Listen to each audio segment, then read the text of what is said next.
Boarded up homes in Chicago neighborhoods offered up as investments. And tonight, our I-Team investigates lawsuits filed by several people who say they lost money after giving one man large sums of money to rehab the homes. Consumer investigator Jason Knowles tonight uncovering the claims. Jason.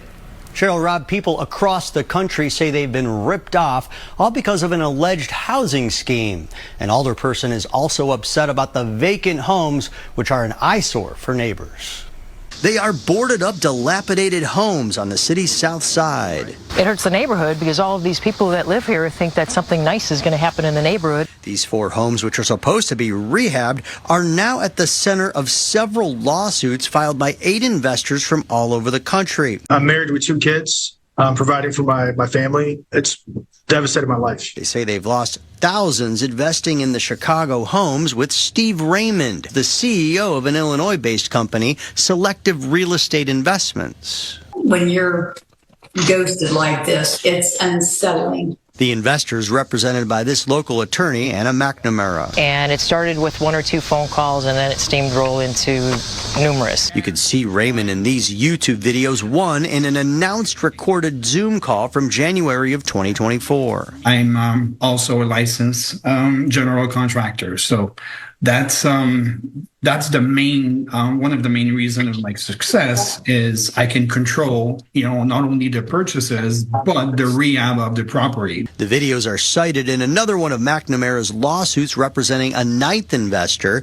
She says it shows how he pitches his business to potential investors. I do business in 4 different markets. There's a huge upsides to invest in Chicago if you know how to do it. The lawsuits allege that Raymond solicited these investors to loan money for the rehab of his boarded up properties, and that investors would get 30 to 33% of interest payments from Raymond up front. And then at the end of the 6 months, they would get all of their principal back. But these consumers say they've all been waiting at least a year for those returns of the initial investment, and that the interest payments have stopped. A great loss to me. I mean, that's a lot of money to lose in my book. This is a lot of my savings that I put forward. They say with principal, interest, and attorney fees that Raymond now owes them money ranging anywhere between $75,000 to $550,000. Slowly building this up to get to a point to where, I can retire comfortably and not have to worry. And this is a huge setback.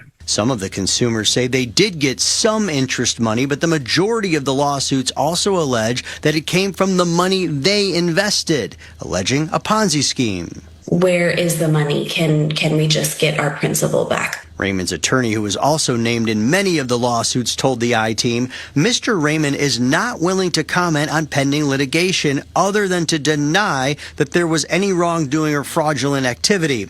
Rather, this appears to be an attempt by the attorney for these various individuals to gain an advantage in the pending litigation by using the media to exert pressure on Mr. Raymond. There is no Ponzi scheme or other fraudulent conduct whatsoever. These cases are nothing more than foreclosure actions, and any assertions other than that are wholly without merit. We're not going to tolerate it, not only in Chicago, but especially in the 6th Ward. 2 of the homes in question are in alderperson William Hall's ward in the East Woodlawn neighborhood. No neighbor should have to wake up to an abandonment that they could have possibly bought. As neighbors also complain about the vacant homes, we've had squatters in the house. Raymond's investors say they're struggling with empty wallets. This is a huge loss. There's no words I can put that can describe the anxiety that I've had. Raymond's attorney also added that several properties are close to being completed and will be listed for sale soon, and he's working on getting loans repaid as diligently as possible.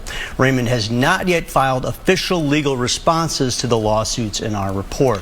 Rob, Cheryl, before investing with anyone, research them. If the return sounds too good to be true, well, you know what we're going to say.